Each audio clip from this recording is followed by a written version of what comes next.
Very good evening to everybody, and welcome to this next in our Music Revival live stream series. This is Christopher Daigen coming to you on Wednesday. This is our Piano Hour selection. This is our stream number 170. It's a rather big number. Cannot believe that we're still here at this. But here we are. It's Wednesday. It's 6 p.m. The croaking of the reed frogs can be heard vaguely outside in the distance. It's not dark yet. The sun has still been a beautifully clear day here in this part of the world after a few days of real gloom and grey, rainy skies.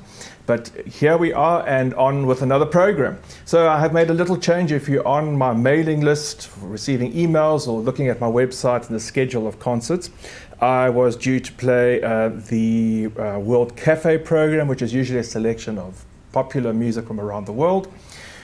But I have had such an enthusiastic and positive and exuberant even response to the session which I did 2 weeks ago. That was, what are we really listening to? I thought it would be interesting to actually bring this forward. It was scheduled to take place in 2 or 3 weeks' time. And so many people have remarked that it was really such an interesting experience to hear how these pieces of music, many of which are very well known, can be slowed down, and how I can show what the various hands are doing and what notes are being played and how they equate into music when you add all the pedal and the interpretation to it.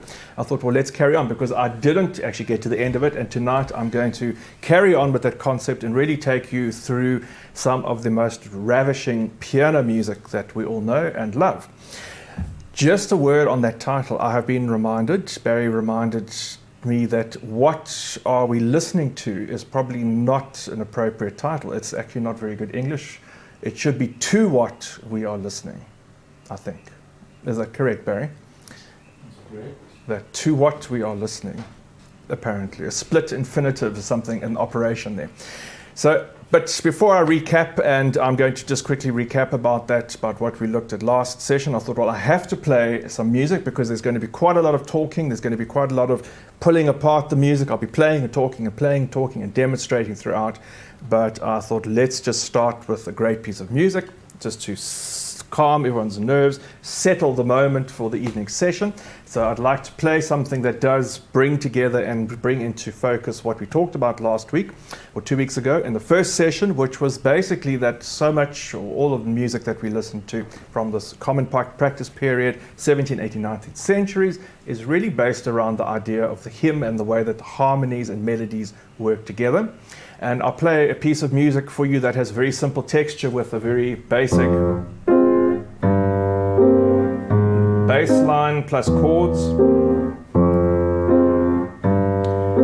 It sounds like a very slow Scott Joplin almost, but that in fact is the left hand of a Chopin nocturne. And you'll hear in the right hand the beautiful melody line.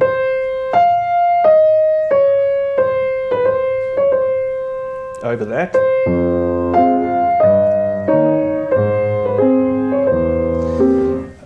One note at a time. There's only one note generally playing in the right hand, and a little bit more turbulence and chords and a contrasting middle section before that idea returns. And even the Hardy-Dars are crying in enthusiasm and agreement. And then the fascinating thing about this piece for me is how Chopin resolves that very clear melody into an effect. And this is something which we'll go into a little bit later in the program. Hello, Wendy Pop. Yes, Wendy Pop's already coming to say hello. So this is the Chopin Nocturne in F minor, opus 55, to start this evening's session.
That was the Nocturne, the Chopin Nocturne in F minor, opus 55. A piece of music just to start off this evening session. If you've just joined us, I will be talking a lot and discussing and demonstrating a lot. I'm not playing very many complete compositions tonight, but really breaking apart and dissecting some of the most fascinating piano pieces, some of them very well known, really to show you what notes are actually being played and what the hands are doing. So just to recap again, I talked last week about, or 2 weeks ago, about how so much of music is about melody and accompaniment, especially in people like Mozart, or beautiful melody in the right hand and chords in the left hand.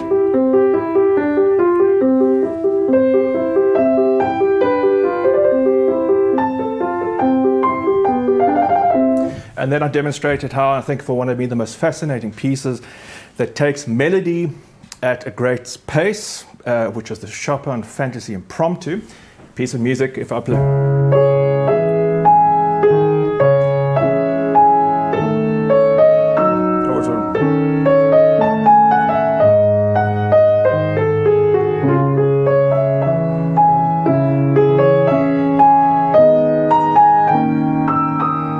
something like that, the left hand actually is playing 3 notes to the beat,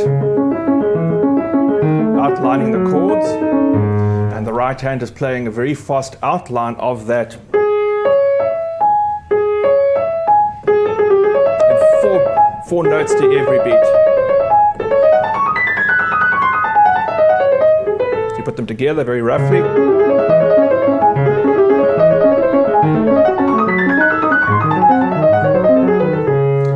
Make it a little bit more musical.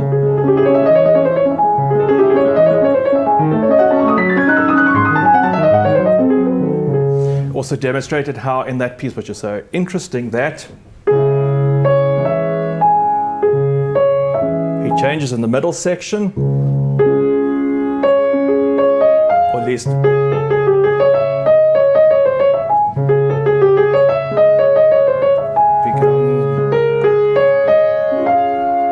to that melody, slows it down and changes it to the major, to that middle section, and then returns, and in the very last moment of the piece, melody in the left hand, almost like a joining of the two ideas, two sides of the same coin are eventually revealed simultaneously. Now, other examples are used of that just quickly. The Flight of the Bumblebee at great pace, a very fast melody.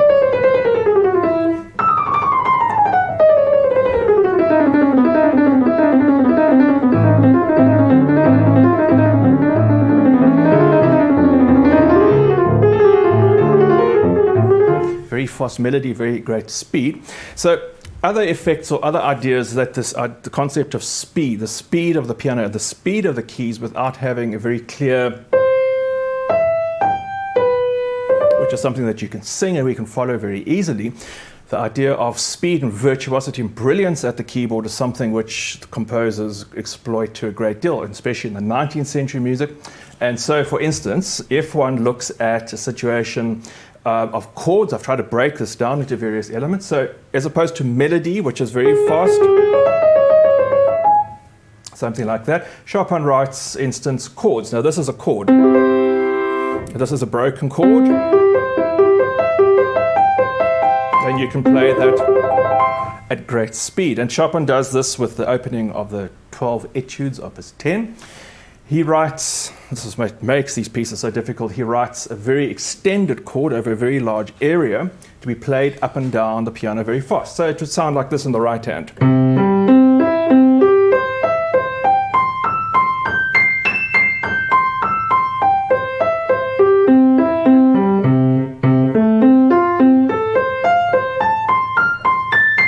So there's no real melody. In fact, it is said that the opening of this etude and the fact that it's his first etude or the first book is kind of a real homage, you might say, to J.S. Bach, which is a series of chords.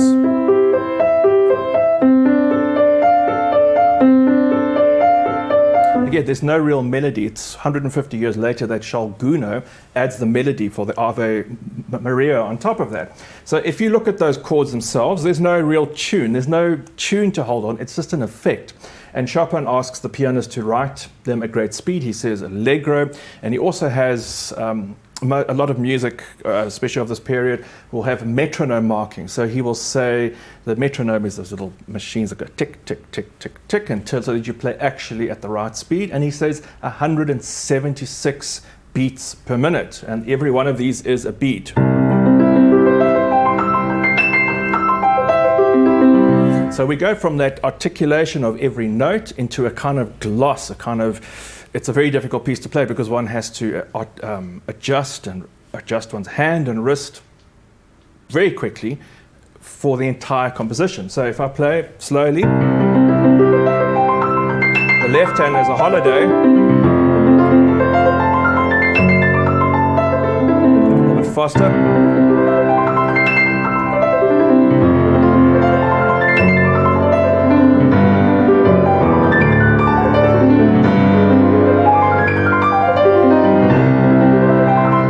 I think 176 beats per minute actually is about this fast. It's very difficult to do.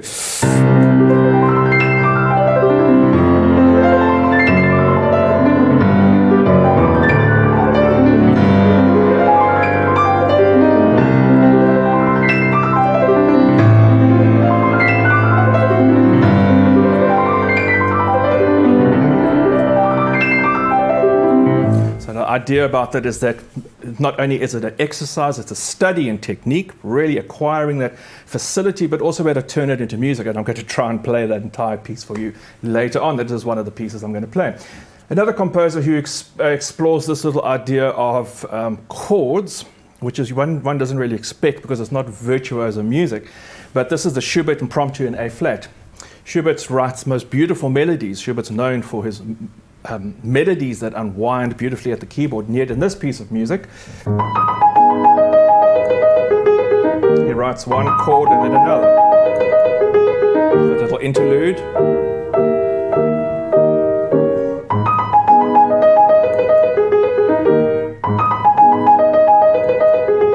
So there's no melody, it's just this chord.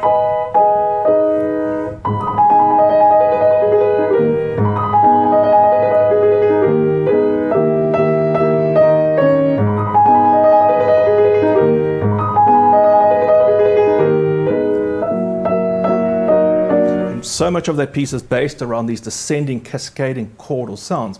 What's really incredibly fascinating, what really perplexes, I think, many people about this piece of music, is this melody does eventually arrive.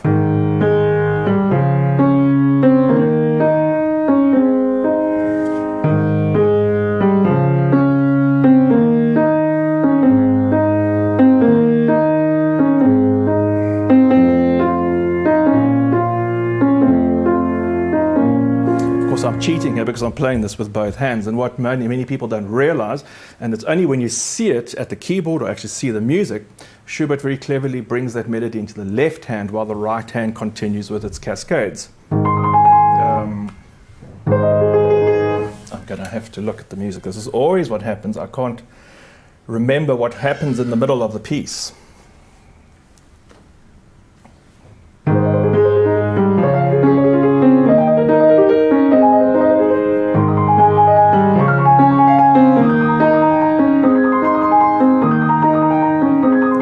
That idea.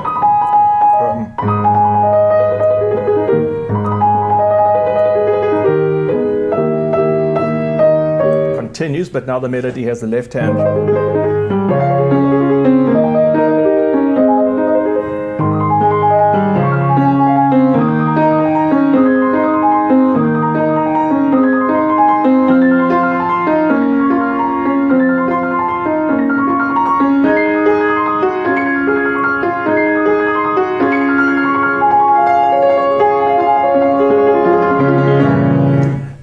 Wonderful. One of my favorites, that's Impromptu in A flat by Franz Schubert.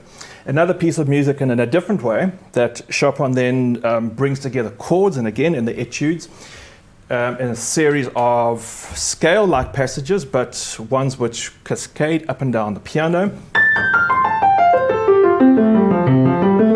real melody.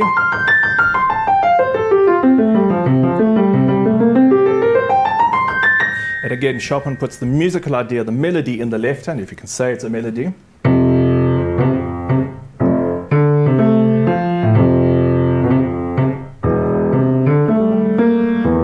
Again, I can't remember the notes, playing it apart.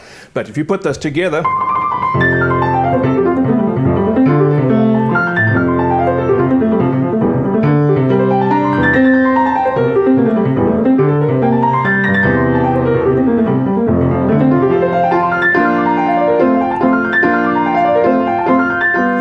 Chopin asks you to play at great speed and with great variations and subtle inflections and different colors on those.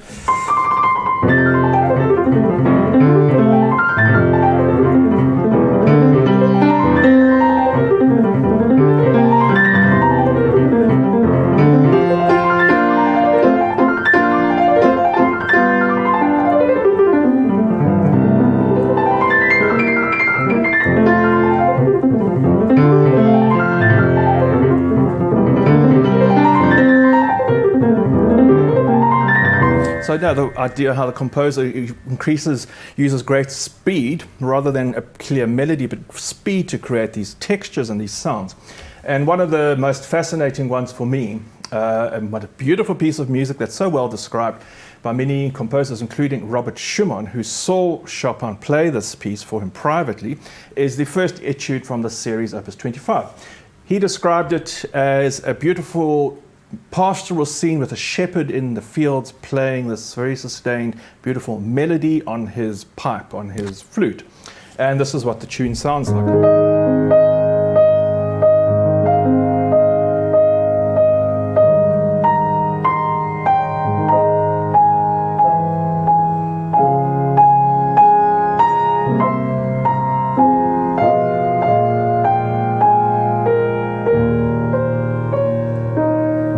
He also described how Chopin played this piece, because you'll see what the pianist actually has to do, with such incredible flexibility, and his hands were so malleable that at some point in these big stretches, he said his hands opened up like a giant, like the jaw of a giant serpent about to swallow its prey. So what Chopin does here, instead of this glistening quality going up and down the piano, he keeps the melody in the top, much like Schubert had in the G-flat impromptu.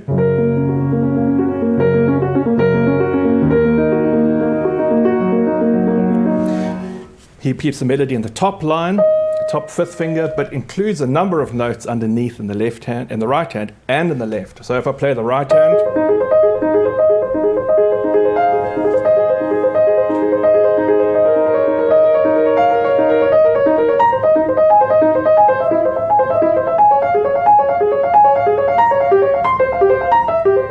without pedal, and the left hand,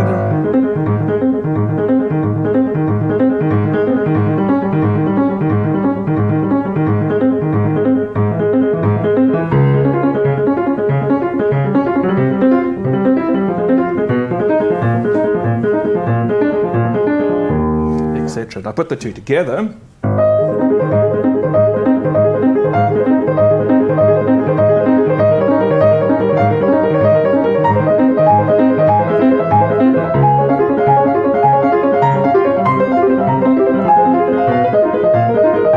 Of course, that doesn't sound very pastoral-like or very innocent and flutish at all. And this is the real challenge of the piece, is to get that melody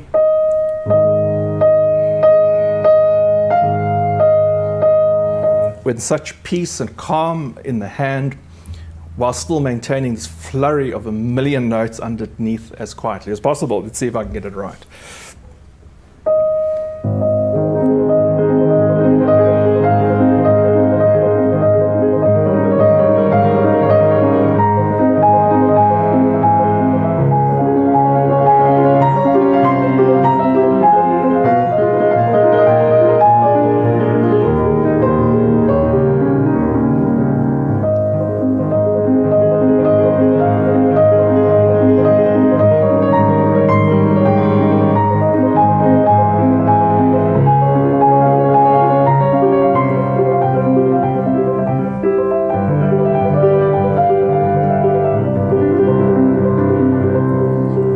Challenging little piece of music, the Etude, Opus 25, number 1. So I'm going to move on from that style of effect of how a composer then can create all these notes to create shimmering textures and show you similar examples in a piece of music that I talked a little bit about last week, and that's Liszt's Etude Unsuspero, where he takes a melody if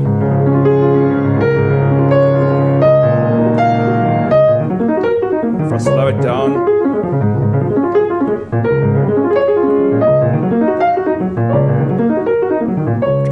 notes, Christopher, and this melody is shared.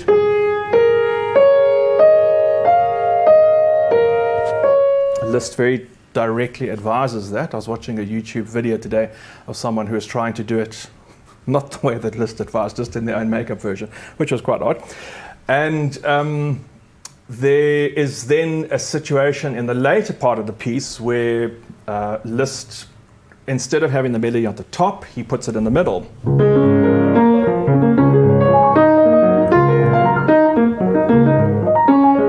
So I'll play them.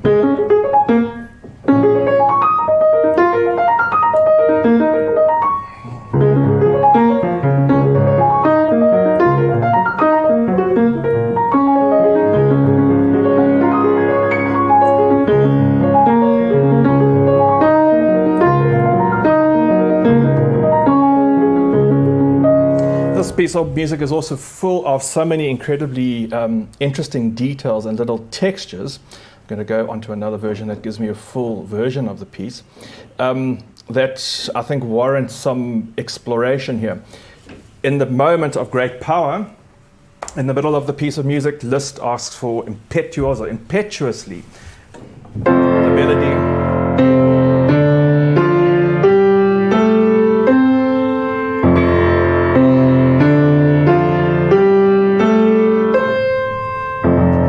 Right hand has these wonderful swirling arpeggios.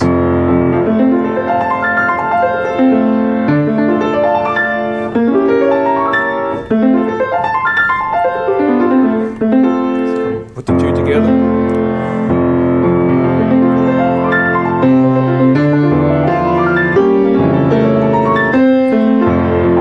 Obviously, I can't play this.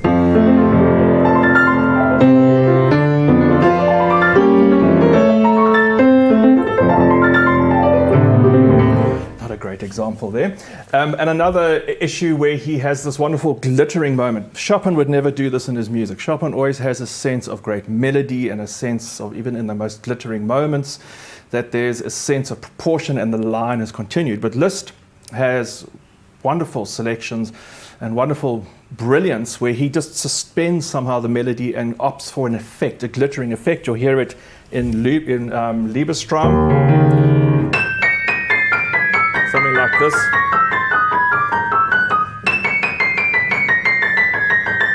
In the right hand, left hand.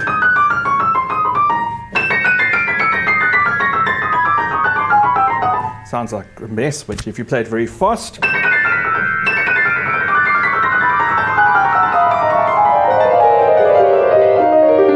Something like that. And a similar effect he has in this piece of music where the cascading sounds he has with such great brilliance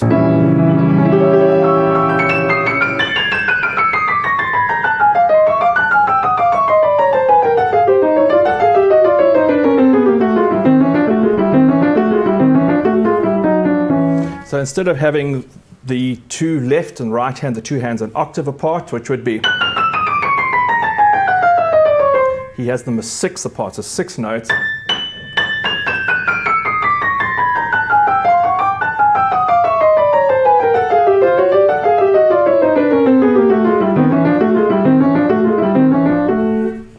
Is one example where he does that, and another passage a little bit later.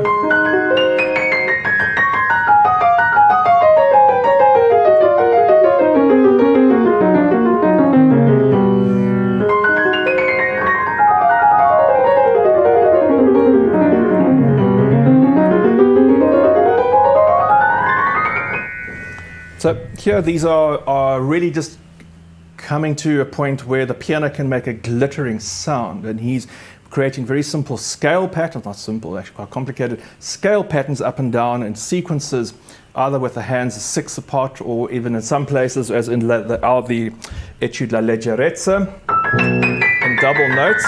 I talked about this last week briefly. So for one note in the right hand,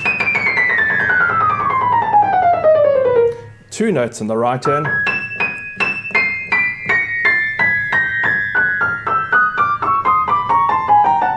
played at great speed.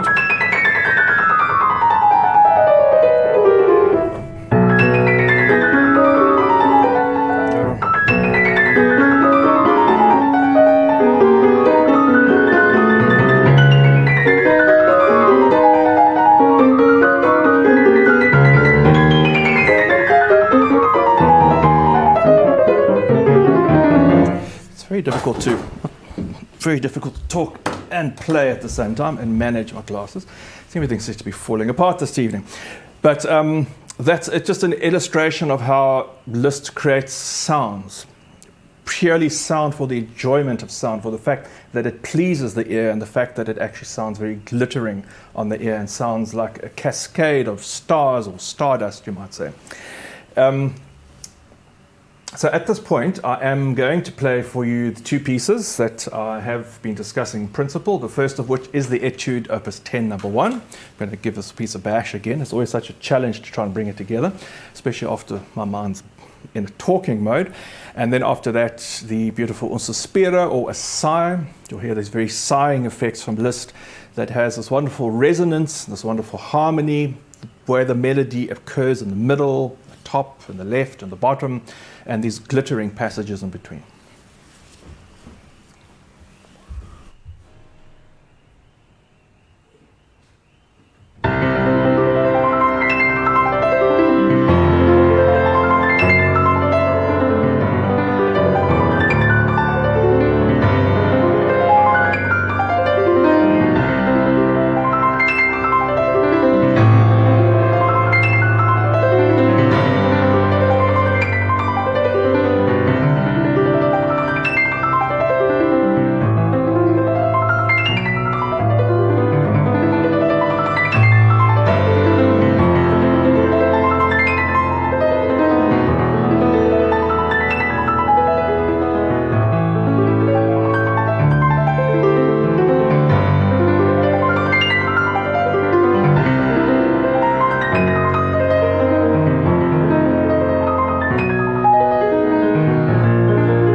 the Etude It's Unsuspero, a sigh by Franz Liszt, and before that the Etude Opus 10 number 1 by Franz Schubert, giving you some ideas of this glittering piano texture where you play lots of notes at great speed in different configurations.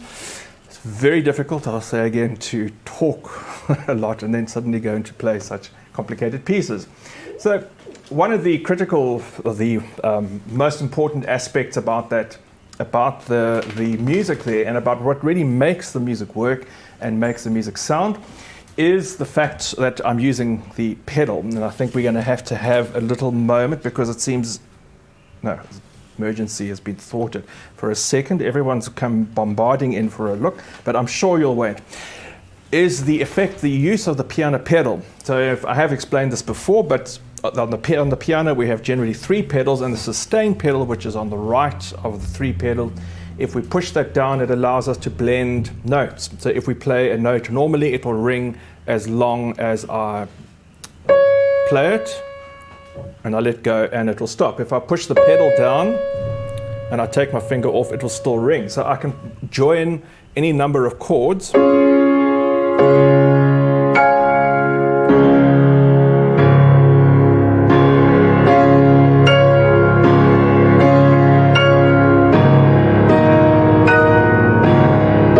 would always sound like, which wouldn't be interesting at all. So they call, many people, I think it was Anton Rubinstein said, the piano is the soul of the piano, and he really was right, because without the pedal, the piano really becomes can become very, just like a box which makes a few odd noises. And so one of the aspects, all of those pieces I've just played really feature, I mean, use the pedal if you,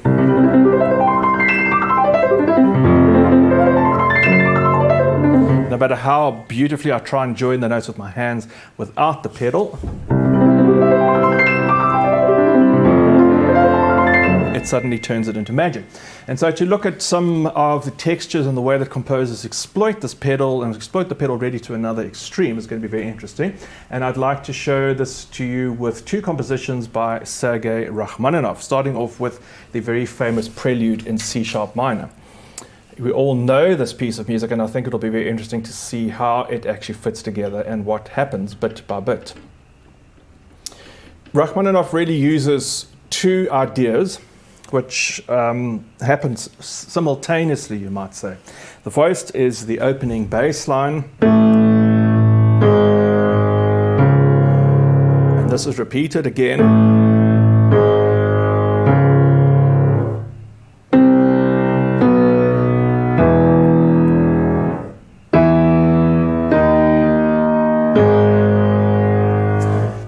Certainly the element of bells, everyone talks about this as bells, whether it's funeral bells or mourning bells. It's certainly that deep bass idea gives you the bell-like sound.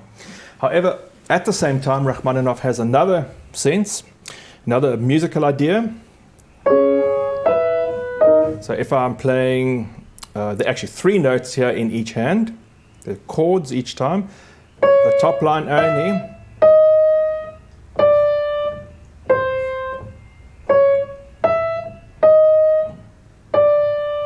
I'll build it up for you. If I add the middle note on the right hand,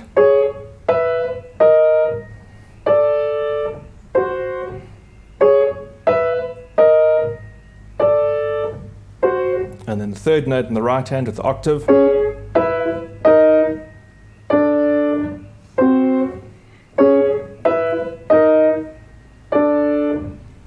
and similar in the left, we've got 3 notes at a different interval, 6 here.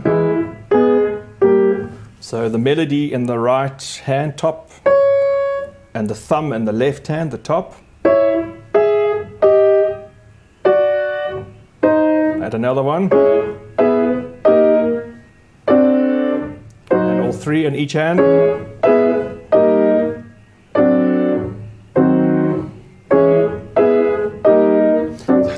Very, very dense. It's a use of chords, of many chords shifting step by step. Of course, that's not really how the musical idea works, because Rachmaninoff combines the 2. But in order to put your hands in 2 places at once, it's impossible. But with the use of the pedal, it allows you to join them.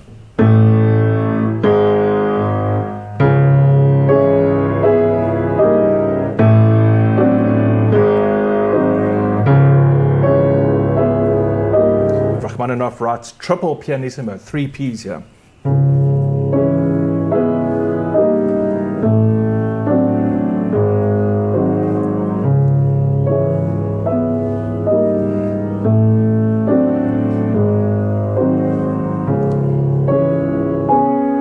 If I played that idea without the pedal, you would hear.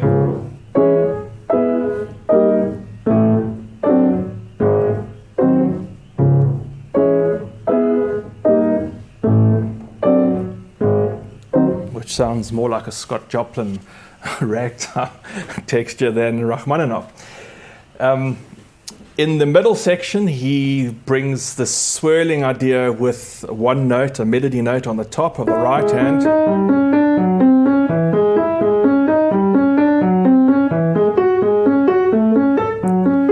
And adds the left hand.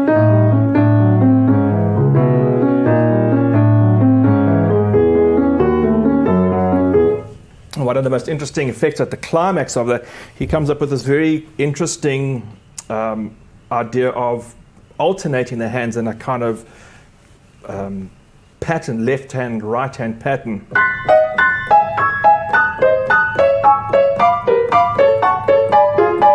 Which is a very frenzied activity when you play it very fast.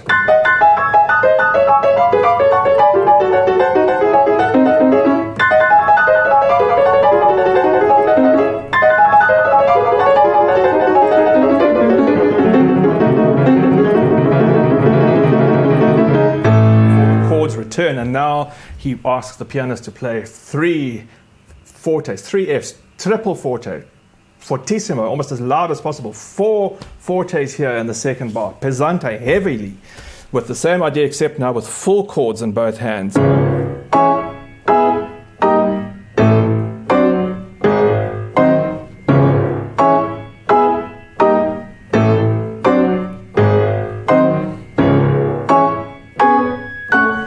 When I play it like that, it just sounds like absolutely nothing. But when you join with the pedal, obviously, that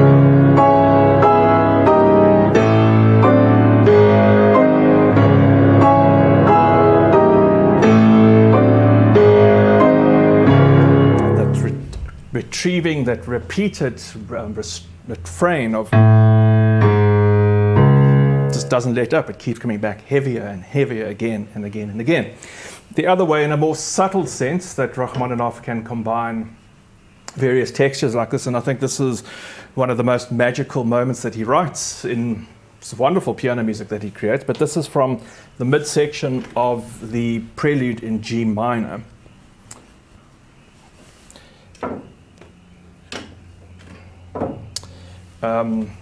Where there's a beautiful melody with chords on the right.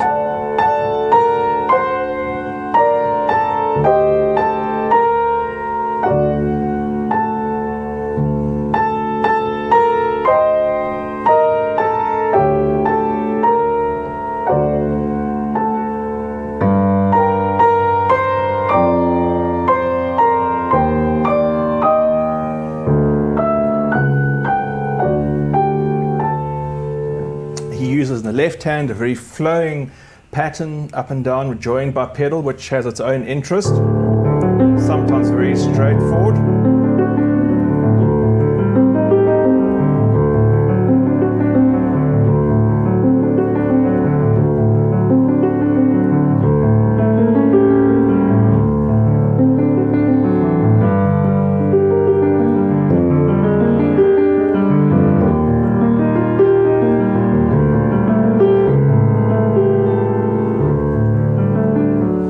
Put the two together, it would be very nice, very beautiful texture.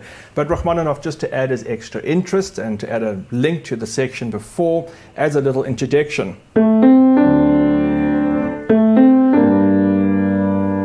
So you put the two together.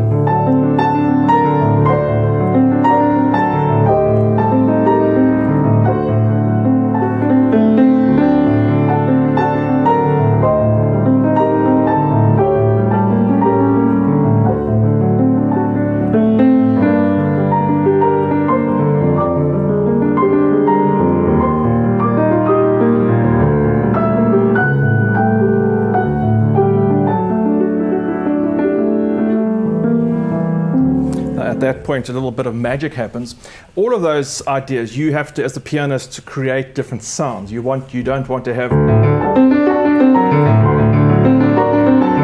even though it sometimes sounds like I am playing that, one is trying to get a smooth and as sustained a melody in the right. And then a slightly different sound here, just to add complication to this. At exactly where I stopped, Rachmaninoff brings in an extra line, a third voice, a contrapuntal, we might say, element, where he writes.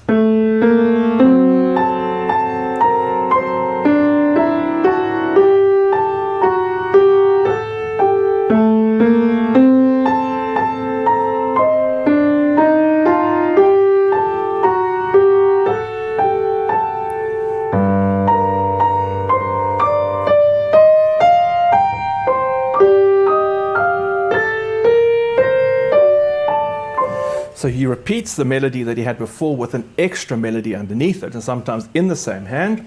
And then just to add good measure, he carries on with a little interjection.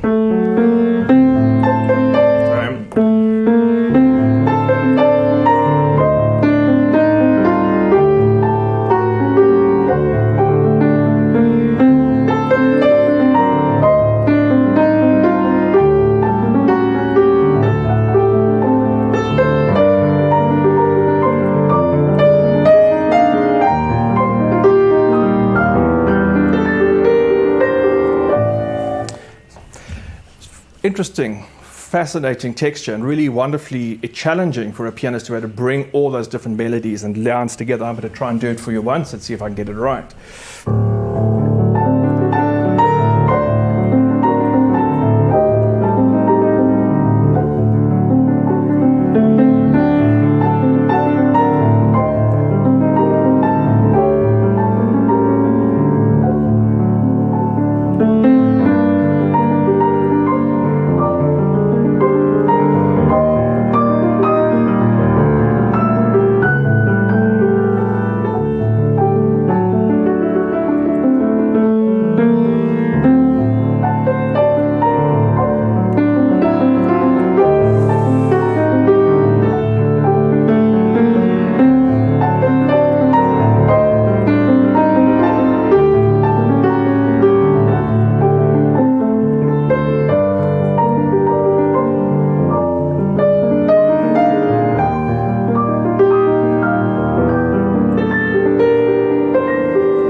Goes on me at the same time.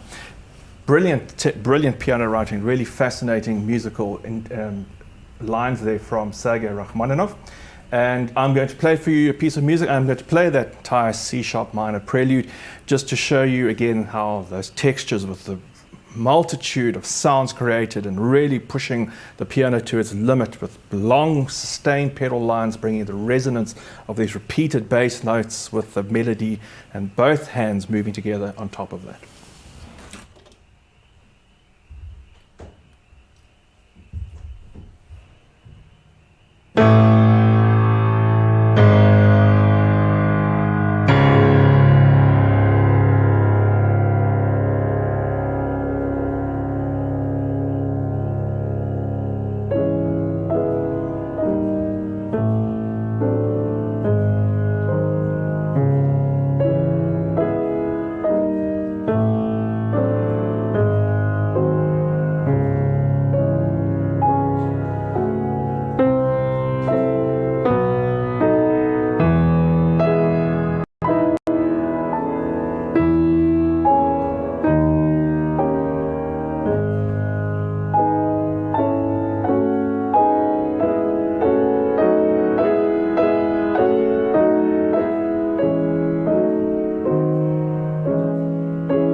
That was the Prelude in C-sharp minor by Sergei Rachmaninoff, really demonstrating the possibility of how the piano can bring together all these chords, these leaps and movements around the piano in our What Are We Really Listening To? I hope this is interesting and helpful, and please do let me know if you're finding this interesting. As I said in the beginning of the session last week or 2 weeks ago, if you've never seen these pieces played or really pulled apart or looked at or even been able to read the music and understand, it's always very perplexing, I think, to understand and wonder how the piano actually does create these sounds and what is actually going on. The last little section that I'm going to look at is going to lead us into my performance or my session on Saturday night at least. I am finally going to be playing the selection of music by Maurice Ravel, complete program by Ravel on Saturday evening. Something I've postponed twice already, and this next just little insert into one of the pieces which I'll be playing, I'm going to show you and again demonstrate some of the incredibly inventive and imaginative ways in which Ravel approaches the piano and writes the notes, and why I think for me he's probably the most satisfying composer to play and to practice, certainly to practice, because his music is so intrinsically bound up and thought and comes from playing the piano. You can really see how he's playing the piano and how he's approaching the piano and how his hands are fitting onto the keys. Something looks very complicated at the page and you wonder, how on earth am I going to play that? And when you actually start working through it and start realizing the movements involved, it's actually very natural. It's born at the keyboard, and that's why I think from Ravel's music for me is so incredibly exciting and wonderful to play. So one of the pieces I am going to play for you on Saturday, and which I will just quickly give you a lead into, is from the set Miroir, or Mirrors, a little piece of music called Noctuelle, or Night Creatures. And in this it's said that Ravel had talked about he was interested in trying to portray the concept of night moths drawn to a light, darting around in the light, the shimmering of their wings, maybe even falling to the ground as they burn and as they reach the light itself. All creatures that are darting, you're not quite sure in the night what you are actually seeing and how the music is fitting together. And so in this piece of music, even just the beginning concept, the beginning notes that Ravel writes are completely elusive, and when you look at them on the page, you're not sure what he actually means. The right hand playing, which itself consists of added an extra note, the left hand playing,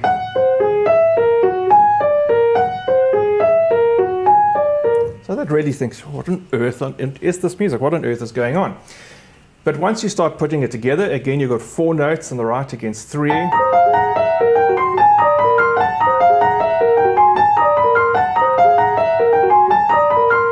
There's actually a link. It's almost as though the two are engaged with each other.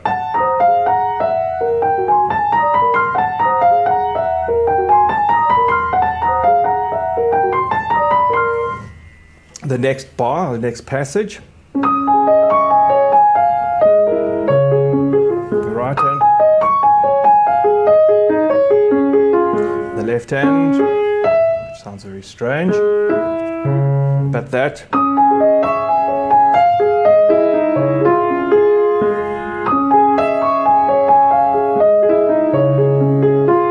And again.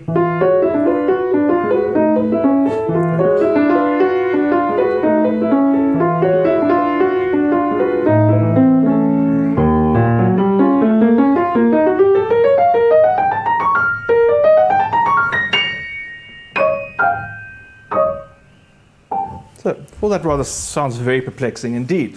But if you imagine this concept of moths swirling and moths fluttering at a great speed up to the light, you getting snatches, you're getting fragments of sight, you're not sure what you're actually looking at, and then this whiz of dust and musical dust, you might say. If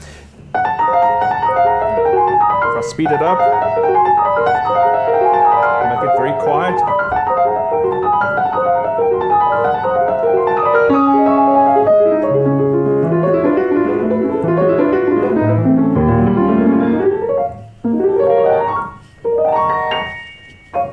this.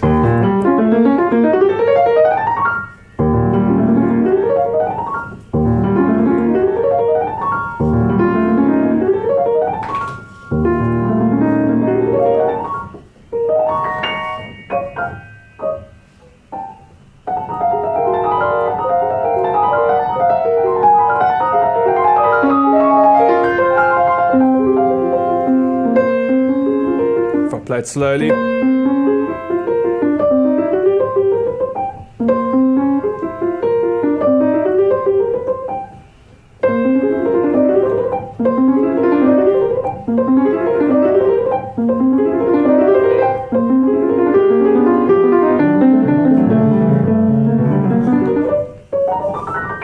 That's a wonderful one. Just doing plonk, plonk, plonk, plonk, but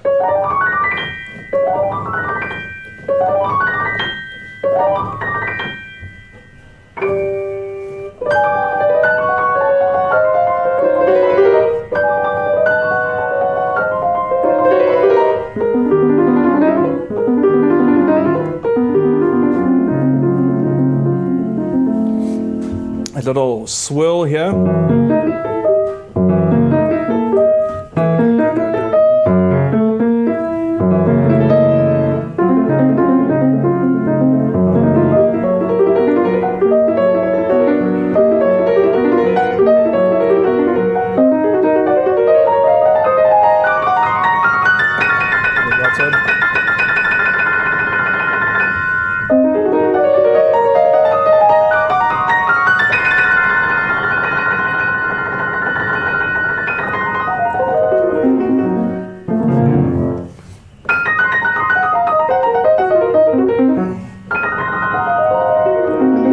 Idea of them, love that concept of moths getting burnt or bumping into each other in the light, and then this falling of wings.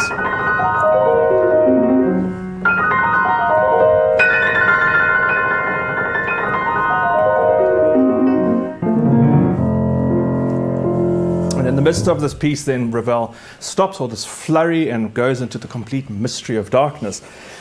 He reproduces one sustained note, and then another, like a different orchestra, a different group of instruments.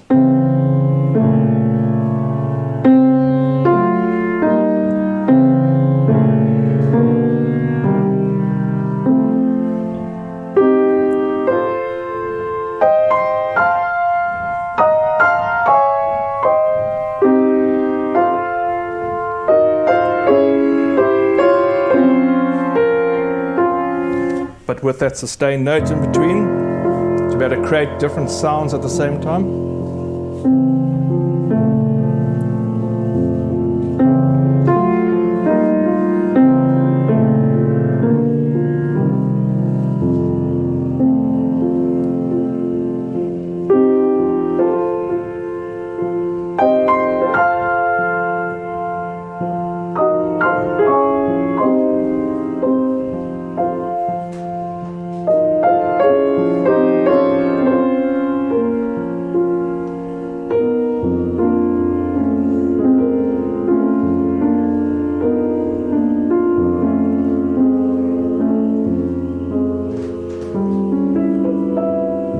Slowing it down there, but this is the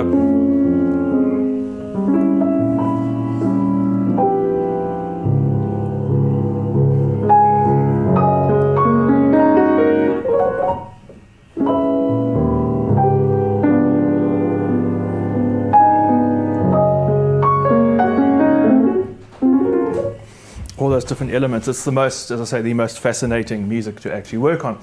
So if you'd like to hear more of that, it does bring us to the end of this evening's program. If you'd like to hear more of that music, please join me again on Saturday night for the Ravel selection. I'll be playing the complete Miroir. There are 5 pieces, including the Embarque sur l'Océan, the Ship on the Ocean, and the very famous Alvarado del Grazioso. It's spectacular music. And also the first movement of the Sonatina, very beautiful piece, the very well-known Pavane for the Dead Infanta. And ending off with his Ondine, the legendary water nymph, the story of the water nymph, which again Ravel creates the most wonderful sense of water.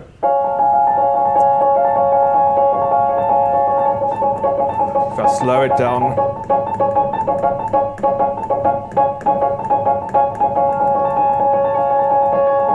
and then the beautiful yearning melody.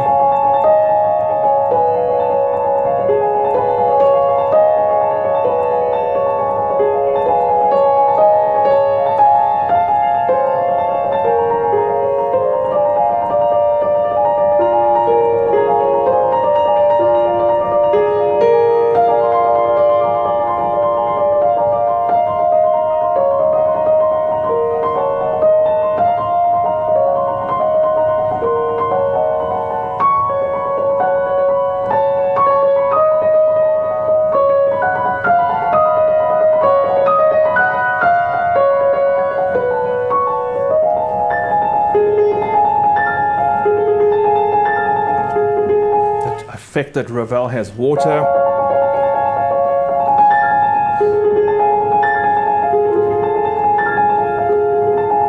And at the end of the piece,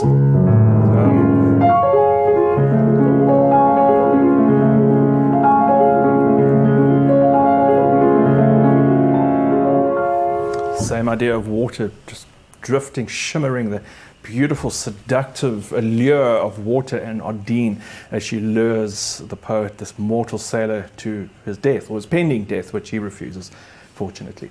So that does bring us to the end of this evening's session. I hope you've enjoyed the selection of just watching and seeing and hearing some of these pieces slightly unwound or unraveled, unveiled, you might say.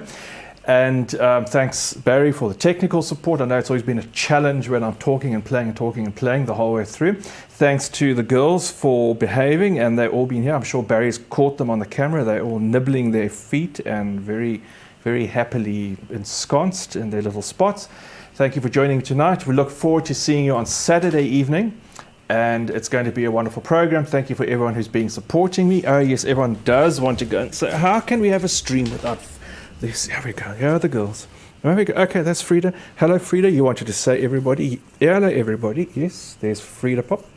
Frida Pop's very pleased to be here. Thanks, Frida Pop. Let's have little Wendy Pop with the waggy tail. Wendy Pop, Wendy Pop, Wendy Pop. Hello, Wendy Pop. How are you doing, Wendy Pop? Yes, you've been playing the piano the whole evening, and you have just ignored us, but we have been fed. Oops, microphone. Gosh. Real technical mishaps this evening. And then little Lucy. Come on, Lucy. Everyone wants to see little Lucy. Hello, Luce. How are you been today? Oh, yes, it's all just fine. Everything's just been perfect. Why is it perfect, Luce? Why is it perfect, Luce? Because you did nothing. That's why. Did you do nothing today? Yes, just nothing. Little Lucy who does nothing. Little Lucy, the little long-haired dachshund. Just to carry on. So thank you for everyone who's been watching. Thank you everyone who's been supporting me. Please, if you are watching regularly and are relying and depending on those who are watching and supporting these streams on Facebook and on YouTube and on my website, please, you'll find all the links at my website, musicrevival.co.za. There's a donate page with links to PayPal, monthly subscriptions options, as well as banking details. I am depending entirely on voluntary contributions from the viewers to keep working and to keep and make a living. So it's really very important for me, and hopefully you are finding it important and enjoyable for you too. Thanks for joining me tonight. Look forward to seeing you on Saturday.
Why are they coming?